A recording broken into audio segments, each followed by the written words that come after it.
In the middle of a five-star restaurant, a white billionaire switched to Latin, an ancient language he was certain no server could possibly understand, to mock the black waitress standing before him. He called her a slave.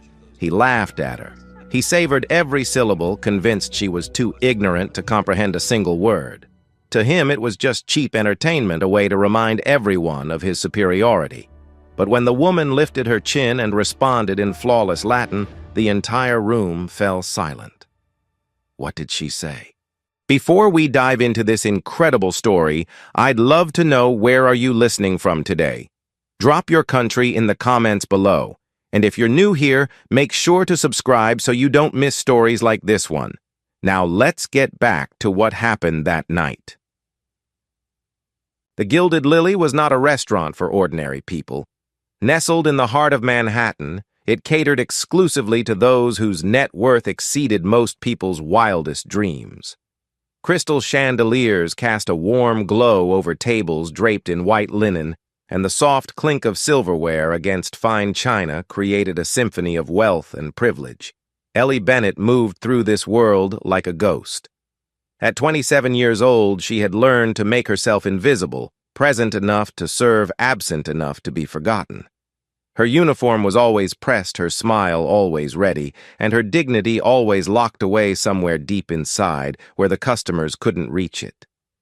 Tonight was no different from any other Saturday night. The restaurant was full, every table occupied by people who spent more on a single bottle of wine than Ellie earned in a week. She had been on her feet since 6 in the morning, first attending her graduate seminar at Columbia, then rushing across the city to start her evening shift. Her feet ached, her eyes burned from lack of sleep. But none of that mattered, not when her mother's hospital bills were piling up, not when her thesis deadline was creeping closer with every passing day.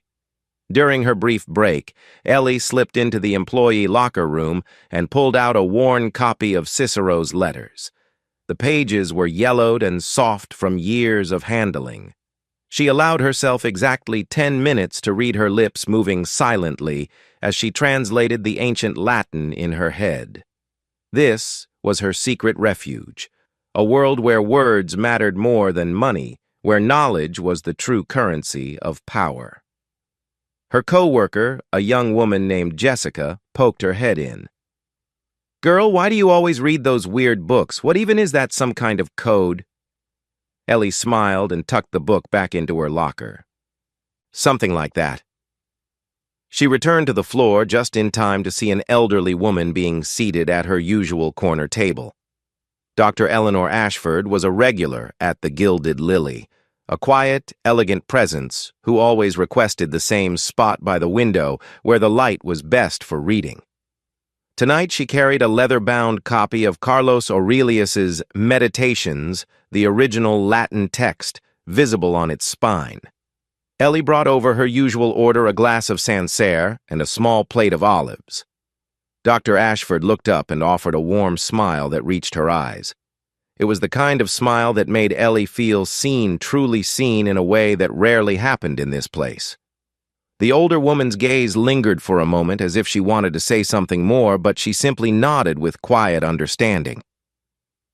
"Thank you, dear," she said softly. "You look tired tonight. Take care of yourself." Ellie felt a flicker of warmth at the concern. "I will, ma'am. Thank you." She moved on, unaware that Dr. Ashford's eyes followed her across the room with an expression of deep familiarity. The evening progressed in its familiar rhythm until the front door swung open with unnecessary force and everything changed. Harrison Sterling entered the Gilded Lily like he owned it, which for all Ellie knew he might have. His suit probably cost more than her annual tuition. His watch caught the light with every movement, a gleaming reminder of the vast chasm between their worlds. Beside him walked a woman who looked like she had stepped off a magazine cover, tall, blonde, and draped in a dress that left little to the imagination. Carlos Webb, the restaurant's manager, practically sprinted to greet them. Ellie watched from across the room as Harrison pointed at a table near the center of the restaurant, the best table in the house, currently occupied by a couple celebrating their anniversary. Within minutes, the couple was being relocated with apologetic murmurs and complimentary champagne, their special evening disrupted to accommodate a man who couldn't be bothered to make a reservation. Harrison made a show of removing his expensive Italian jacket, holding it up so everyone could admire the designer label before draping it carefully over the brass hook beside the booth. He smoothed the fabric with exaggerated care, as if the jacket itself deserved more attention than any person in the room. Carlos caught Ellie's eye and gestured her over. His expression was tight the way it always got when dealing with certain kinds of customers. "Ellie, you'll be serving Mr. Sterling tonight," he said in a low voice. "He's a VIP, very important. Be careful with him." She understood what Carlos really meant. Be patient. Be invisible. Don't make waves. Ellie approached the table with her practiced smile firmly in place. "Good evening. Welcome to the Gilded Lily. My name is Ellie, and I'll be taking care of you tonight. May I start you off with something to drink?" Harrison didn't look at her. His eyes remained fixed on his companion as he waved a dismissive hand in Ellie's direction. "Vanessa, darling, I certainly hope they hire people here who can actually read the menu." Vanessa giggled a high-pitched sound that grated against Ellie's nerves. "Oh, Harrison, you're terrible." He finally deigned to glance at Ellie, his gaze traveling over her with obvious disdain. "The 1997 Chateau Margaux, and make sure the glass is properly chilled this time. Last place I went to, they served it practically warm, uncivilized." Ellie maintained her composure. "Of course, sir. Excellent choice." She returned with the wine, presenting it for his inspection, before pouring with the precise technique she had perfected over 3 years of working here. Harrison watched her like a hawk waiting for a mistake. When she finished pouring, Harrison reached into his jacket hanging on the hook and withdrew a sleek black wallet. He opened it slowly, deliberately, making sure both Vanessa and anyone watching could see the gleaming Amex Black card nestled inside. "Do you know what this is?" he asked Ellie, holding up the card between 2 fingers like a trophy. Ellie kept her expression neutral. "Your credit card, sir." Harrison laughed a condescending sound. "This isn't just a credit card, sweetheart. This is an Amex Centurion. The black card. You probably don't even know what the credit limit on one of these looks like." He turned to Vanessa with a smirk. "More zeros than she's ever seen in her life, I'd wager." Vanessa giggled again, though something in her eyes flickered perhaps a hint of discomfort at the cruelty of the joke. Harrison made a show of examining the card before sliding it back into his wallet. Then, instead of returning the wallet to his trouser pocket, he reached over and tucked it into the inside pocket of his jacket on the hook, a casual gesture, but one that Ellie noted. In her years of service, she had learned to observe everything. From her corner table, Dr. Ashford lowered her book slightly, her eyes tracking the movement of Harrison's wallet with quiet attention. "The napkin," Harrison said suddenly. "It's not folded correctly. Can't you see that crease? Do they not train you people at all?" Ellie replaced the napkin without a word. She had learned long ago that arguing with men like Harrison Sterling was pointless. They didn't want solutions. They wanted submission. Throughout the meal, the insults continued in a steady stream. The bread was too cold. The butter was too soft. The steak was half a degree past his preferred temperature. Each complaint was delivered with a smirk, each criticism designed to remind Ellie of her place in his hierarchy. Vanessa participated, at first adding her own cutting remarks whenever Harrison paused for breath. But as the evening wore on, Ellie noticed something change in the woman's expression. There were moments, brief flickers, when Vanessa looked at her with something that might have been embarrassment, or perhaps even guilt. After his 3rd glass of wine, Harrison's voice grew louder, his gestures more expansive. He began regaling Vanessa with stories of his prep school days, his summers in Rome, his supposed mastery of classical languages. "I was top of my Latin class at Exeter," he boasted, swirling the wine in his glass. "Most people these days are so uneducated, so utterly common, they couldn't conjugate a verb to save their lives." Vanessa made appropriate sounds of admiration. That's so impressive, Harrison. I barely passed Spanish in high school. Harrison's eyes slid toward Ellie, who stood nearby, waiting to see if they needed anything else. A slow, cruel smile spread across his face. "Watch this," he murmured to Vanessa. "This will be amusing." He raised his hand and snapped his fingers. "You, come here." Ellie approached the table, her face carefully neutral. Harrison leaned back in his chair and spoke slowly, deliberately, his voice carrying across the quiet restaurant. Every word was in Latin, crisp and clear.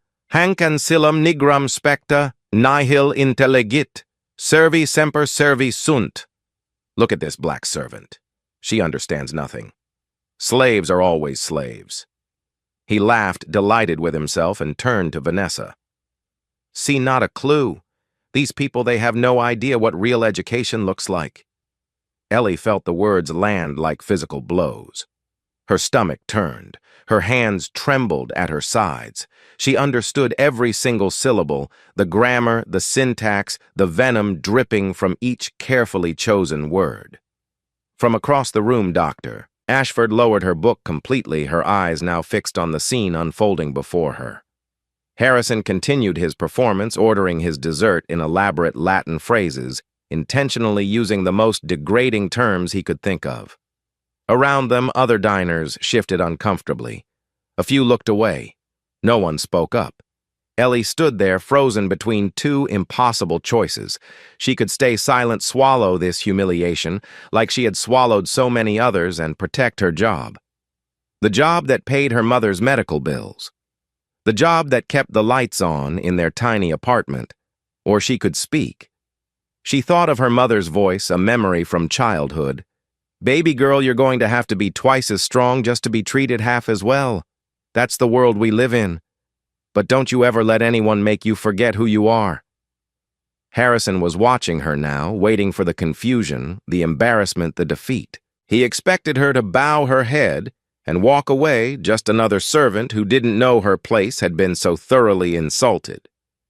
Ellie took a deep breath. She thought about the hospital bills. She thought about her thesis.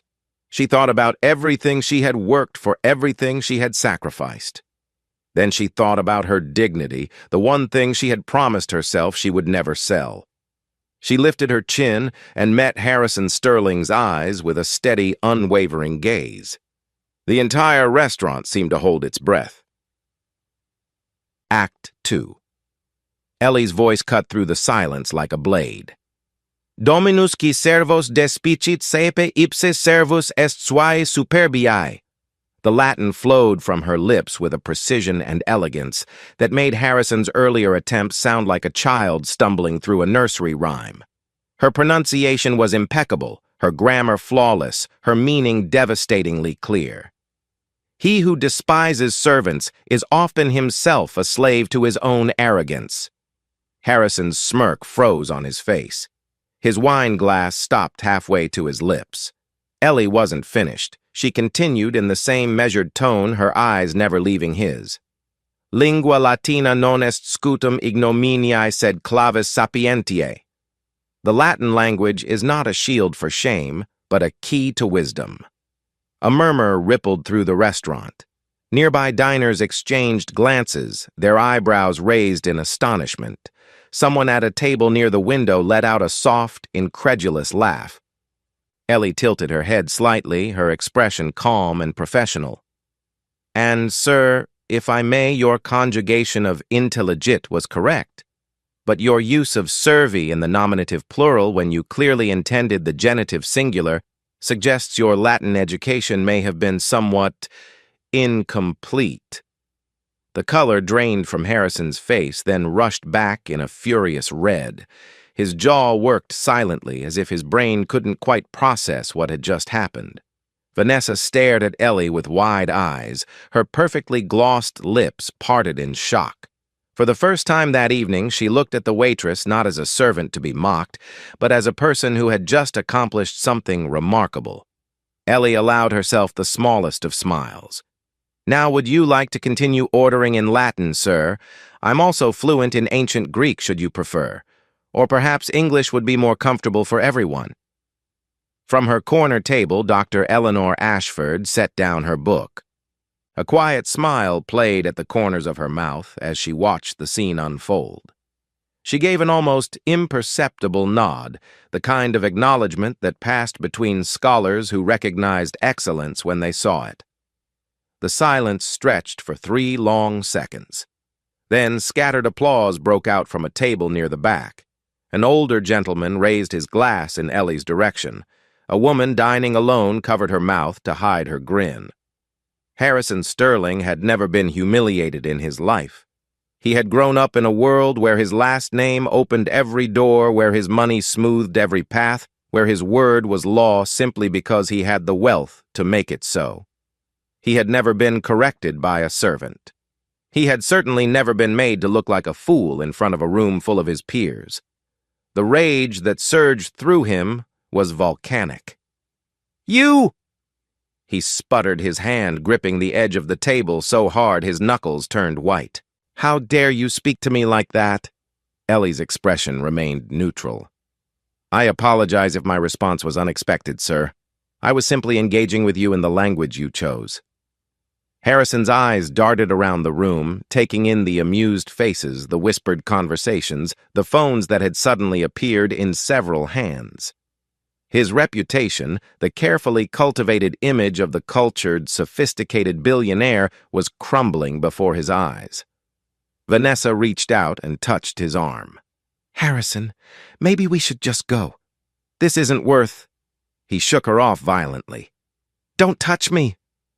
The sharpness of his voice made Vanessa flinch. Something shifted in her expression, a crack in the admiration she had always shown him.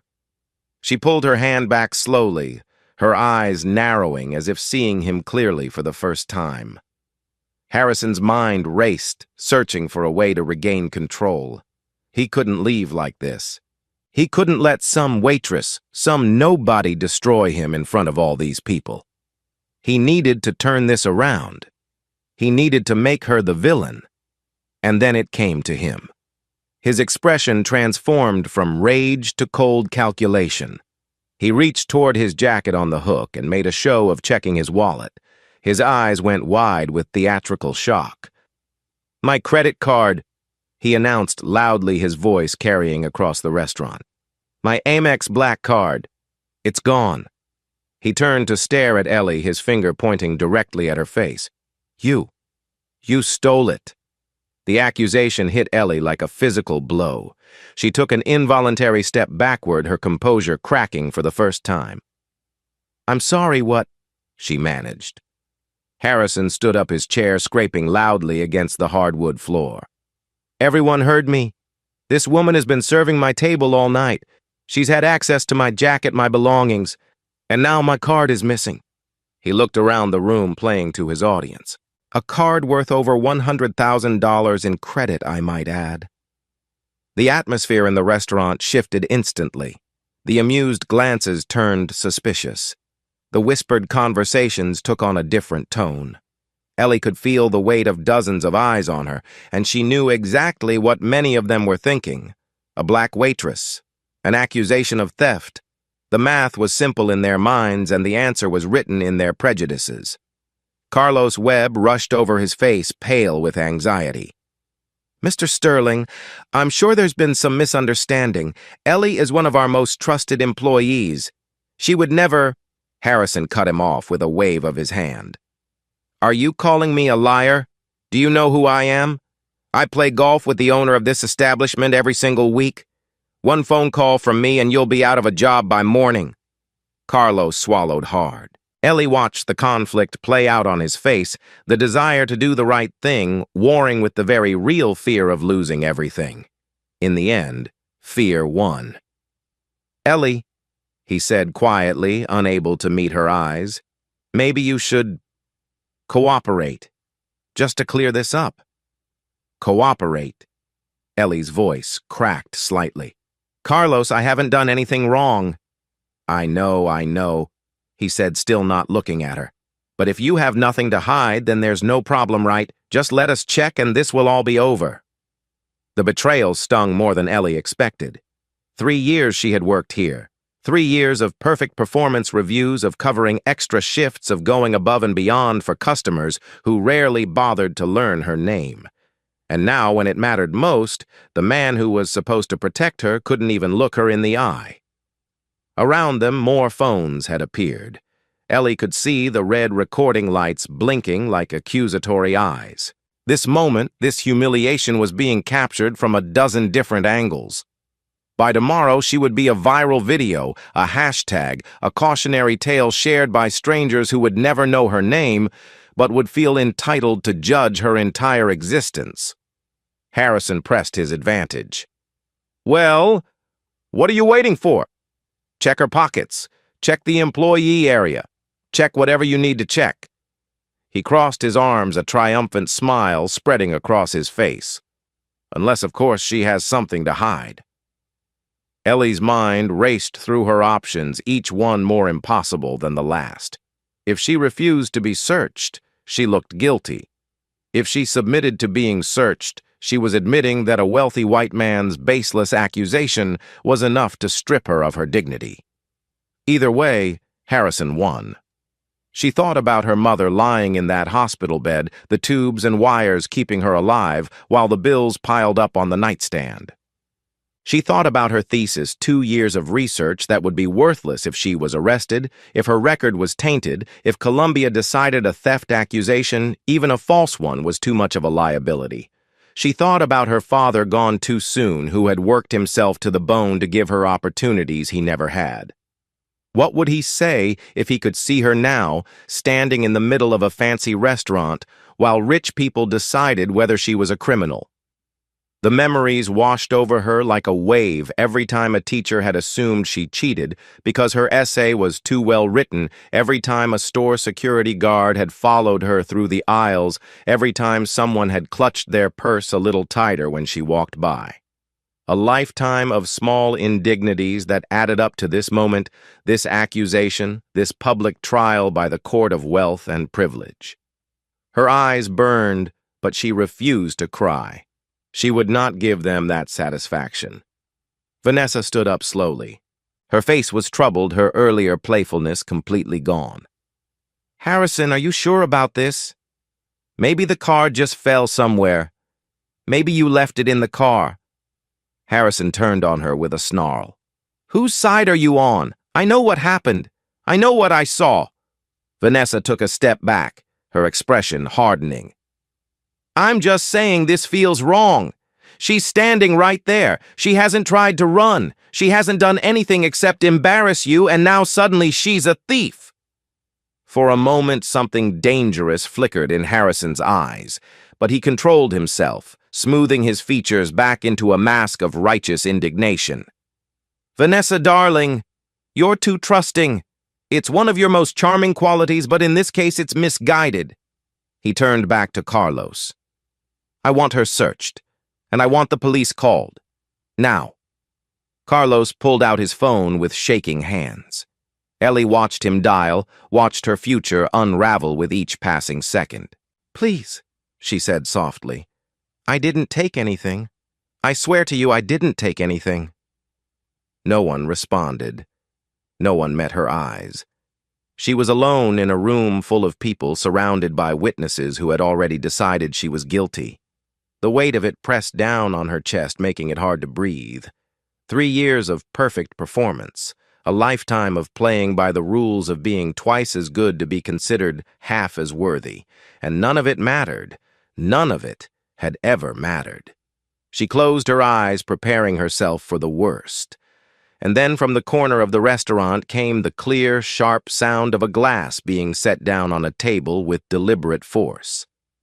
"I think," said a calm, authoritative voice, "that we need to stop this charade right now." Ellie's eyes flew open. Dr. Eleanor Ashford rose from her chair with the unhurried grace of someone who had spent a lifetime commanding attention without ever having to raise her voice. She moved toward the center of the room, her presence somehow filling the space in a way that made everyone else seem smaller. Harrison turned to face this new interruption, his expression contemptuous. "And who exactly are you? This is a private matter." Dr. Ashford smiled, but there was no warmth in it. My name is Eleanor Ashford, Professor Emerita of Classical History and Ancient Languages at Columbia University, and I have been watching this entire performance from the beginning. She stopped a few feet away from Harrison, her eyes locked on his with an intensity that made him take an involuntary step backward. What I have witnessed tonight, she continued, is not a theft. It is a fraud, and the perpetrator is not the young woman you are so eager to condemn. Act 3. Harrison's face contorted with indignation. I don't care who you are. This doesn't concern you. Dr. Ashford moved closer, her gaze unwavering. On the contrary, Mr. Sterling, it concerns me very much. She turned to address the room, her voice carrying with the practiced clarity of someone who had spent decades commanding lecture halls. I have been seated at that corner table since before you arrived. I have watched every moment of this evening's events, and I can tell you exactly what happened to your credit card. She pointed toward Harrison's table where his jacket hung on the brass hook beside the booth. When you ordered that 1997 Chateau Margaux, you removed your wallet from your inside jacket pocket. You took out the card, examined it as though you wanted everyone to see it, then replaced it in your wallet. And then you put the wallet back, not in your trouser pocket, but in the inside pocket of that jacket, hanging right there. Every head in the restaurant turned toward the jacket. Harrison's mouth opened, then closed. A vein pulsed visibly at his temple. Dr. Ashford continued, her tone almost gentle now, the way a teacher might correct a particularly slow student. The card never left your possession, Mr. Sterling. This young woman never touched your belongings. The only thing she did was respond to your cruelty with intelligence and grace, and apparently that was enough to make you want to destroy her. Carlos Webb moved quickly to the jacket and reached into the inside pocket. His hand emerged, holding a black leather wallet. He opened it, and there, gleaming in its designated slot, was an Amex Black card with Harrison Sterling's name embossed in silver. The silence that followed was absolute. Then came the whispers spreading through the restaurant like wildfire. Phones that had been recording Ellie now turned toward Harrison, capturing his humiliation from every angle. The narrative had shifted completely. He was no longer the victim, he was the villain. Harrison lunged toward Carlos. Give me that. That proves nothing. She could have put it back when no one was looking. Dr. Ashford shook her head slowly. Mr. Sterling, I have been watching this young woman all evening. She has been nowhere near your jacket. The only person who touched that coat was you when you hung it up upon arrival. Her eyes narrowed. What you have done tonight is not merely embarrassing. It is potentially criminal. Filing a false police report, defamation, attempting to weaponize racial prejudice against an innocent woman, these are serious matters. Vanessa stepped away from the table, her heels clicking sharply against the hardwood floor. Her face was pale, her earlier admiration replaced by something cold and final. I've seen enough, she said, her voice flat. Harrison reached for her arm. Vanessa, wait. You don't understand. I was just... She pulled away before he could touch her. I understand perfectly, Harrison. I understand exactly who you are now. She walked toward the exit without looking back, her designer dress swishing with each deliberate step. Harrison stood frozen, watching her leave. For the first time that evening, he looked truly lost, a man whose money and status could not buy him out of the hole he had dug for himself. A man at a nearby table stood up, pulling a small notepad from his jacket pocket. Mr. Sterling, I'm David Morrison, reporter for the New York Times. Would you care to comment on what just happened here tonight? The color drained from Harrison's face. He looked around the room at the recording phones, at the contemptuous stares, at the complete collapse of everything he had built his identity upon. Without another word, he grabbed his jacket from the hook and strode toward the exit. His shoulders hunched as if trying to make himself smaller. The door swung shut behind him, and he was gone. For a long moment, no one moved. Then the older gentleman who had raised his glass earlier began to clap. Others joined in, and soon the entire restaurant was applauding not the polite, restrained applause of high society, but genuine appreciation for what they had witnessed. Ellie stood in the middle of it, all overwhelmed. Her hands were still trembling, though now from relief rather than fear. She felt tears threatening to spill over, but held them back through sheer force of will. Carlos approached her, his head bowed with shame. "Ellie, I am so sorry. I should have defended you. I should have trusted you.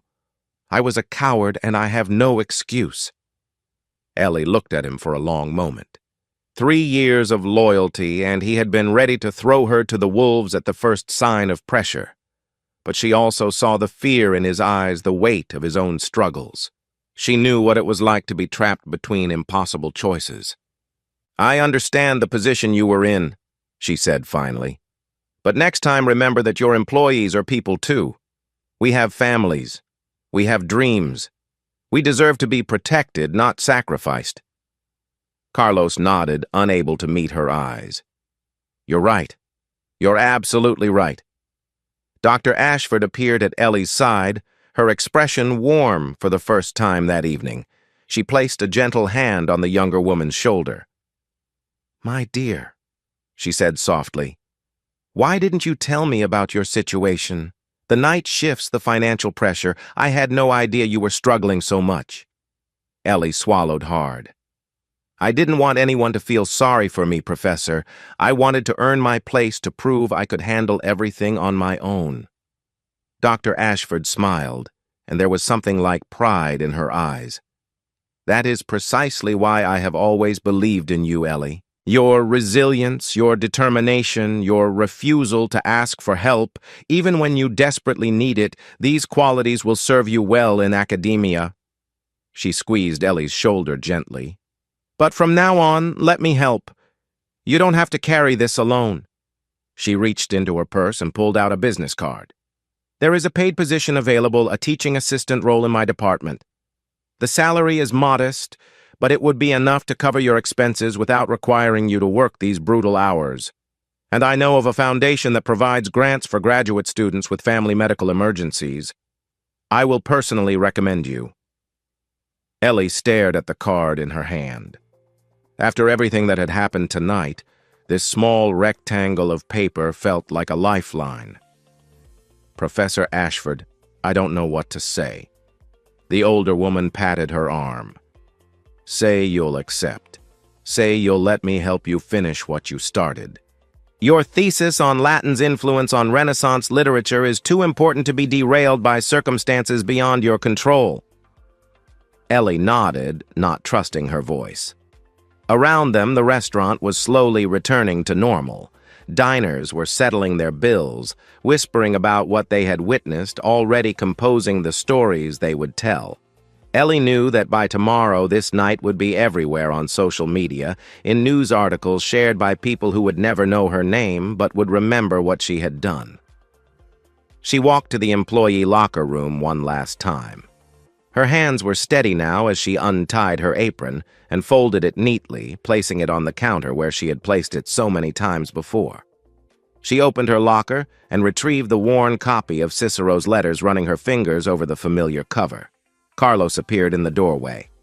"Ellie, if you ever need anything, a reference, a recommendation, anything at all, please don't hesitate to ask." She tucked the book under her arm and gave him a small nod. "Thank you, Carlos. Take care of yourself." She walked through the kitchen, past the servers and cooks, who had heard what happened and watched her with new respect in their eyes. Jessica grabbed her hand as she passed. "Girl, that was the most incredible thing I've ever seen. You're a legend." Ellie squeezed her friend's hand briefly, then continued toward the back exit. She stepped out into the cool Manhattan night.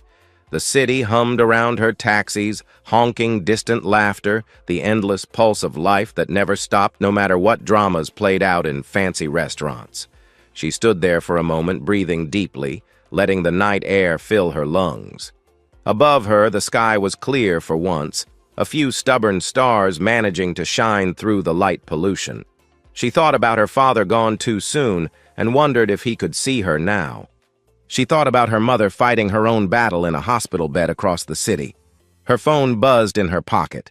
She pulled it out and read the message from the hospital. Update on patient Bennett, condition stabilized. Doctor pleased with progress. We'll call tomorrow with details.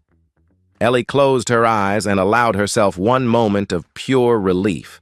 When she opened them again, she was smiling, not the practiced smile she wore for customers, but something real, something that came from deep within. She began walking, leaving the gilded lily behind her.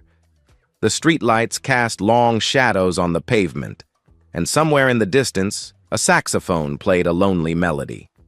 She didn't know exactly what tomorrow would bring, but for the first time in a long time, she felt hopeful.